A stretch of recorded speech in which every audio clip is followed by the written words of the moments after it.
ruang Forum Konsultasi Publik FKP Reksosek 2023.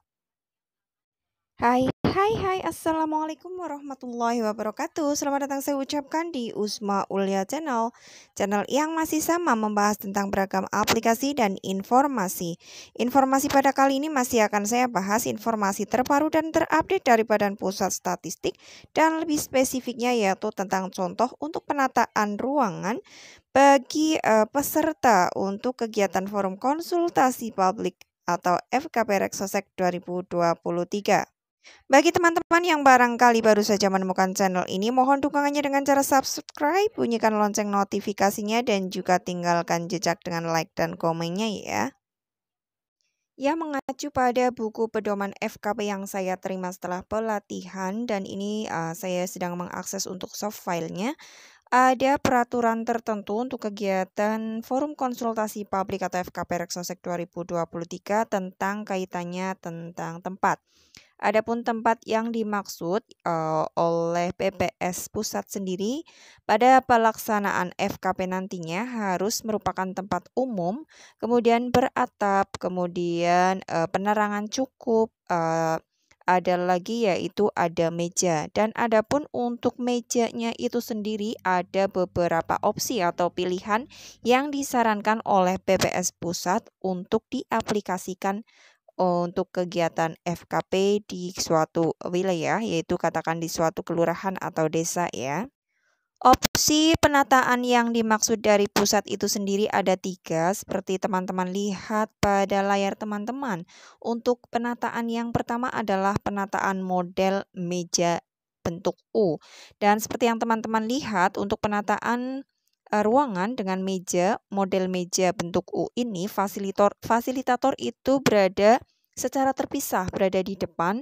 Kemudian selanjutnya dibentuk meja seperti huruf U, di mana sebelah kiri dan kanannya itu dengan jumlah SLS dan juga kombinasi antara SLS, asisten fasilitator, dan juga tokoh agama atau tokoh masyarakat, dan di bagian depan juga sama. Jadi artinya ini dibagi untuk tokoh agama atau tokoh masyarakat itu ada 3, maka dibagi menjadi 3 bagian juga. Jadi tiap deret meja itu ada.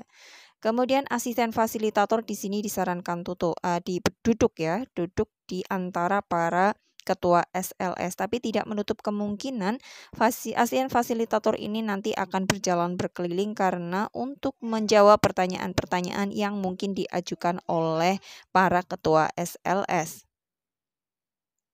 Dan berdasarkan penataan model meja bentuk U seperti yang teman-teman lihat di sini, untuk keterlibatan Babin Kamtibmas dan juga Babinsa itu tidak ada dalam rapat atau tidak ada dalam diskusi. Artinya, untuk Babinsa dan Babin Kamtibmas itu sendiri ada di luar ruangan, ataupun jika ada dalam ruangan itu secara terpisah.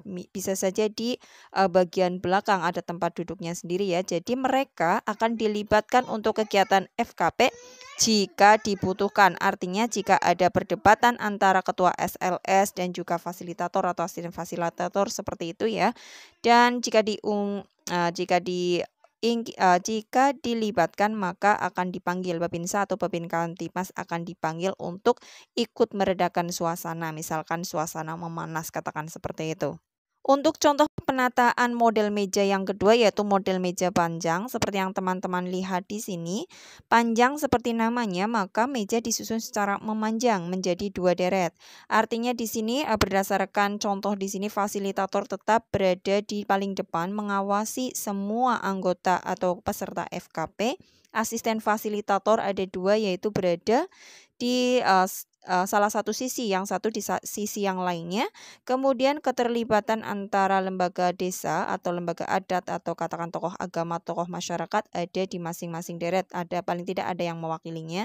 Dan masih sama untuk Babinsa dan Babin Kamtibmas ini juga tidak dilibatkan dalam diskusi. Jadi bisa disimpulkan ya untuk Babinsa dan Babin Kamtibmas memang diundang untuk kegiatan FKP tapi tidak untuk mengikuti diskusi, yaitu hanya untuk mengamankan suasana atau mengamankan diskusi jika diperlukan. Ya, seperti yang teman-teman lihat di sini untuk contoh penataan meja yang ketiga yaitu model meja melingkar. Seperti yang teman-teman lihat di sini ada penataan meja melingkar dibagi menjadi 4 meja dan susunannya yaitu melingkar.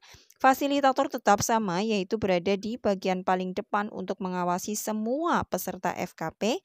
Selanjutnya Babinsa dan Kamtipmas tidak diikutkan dalam rapat juga, artinya berada di luar ruangan tersebut atau jika berada di bagian belakang, masih dalam satu ruangan bisa saja tapi berkedudukan di belakang dan di luar arena diskusi tersebut. Dan masing-masing tiap meja itu ada yang mewakili sebagai tokoh agama atau tokoh masyarakat yang diundang dalam pelaksanaan FKP tersebut.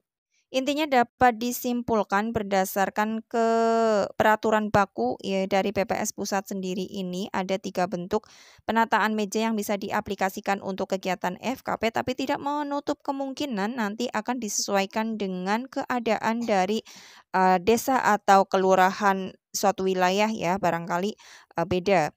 Dan juga tidak menutup kemungkinan juga nanti asisten fasilitator tidak hanya duduk pada satu tempat saja karena bisa saja akan berkeliling menjawab setiap pertanyaan-pertanyaan atau menjelaskan semua kendala atau masalah yang dialami oleh ketua SLS pada saat pengisian dokumen. Jadi ada kemungkinan juga bahwa asisten fasilitator berkeliling dan kemudian membimbing atau memberikan penjelasan kepada para ketua SLS yang mengalami masalah dalam pengisian dokumen.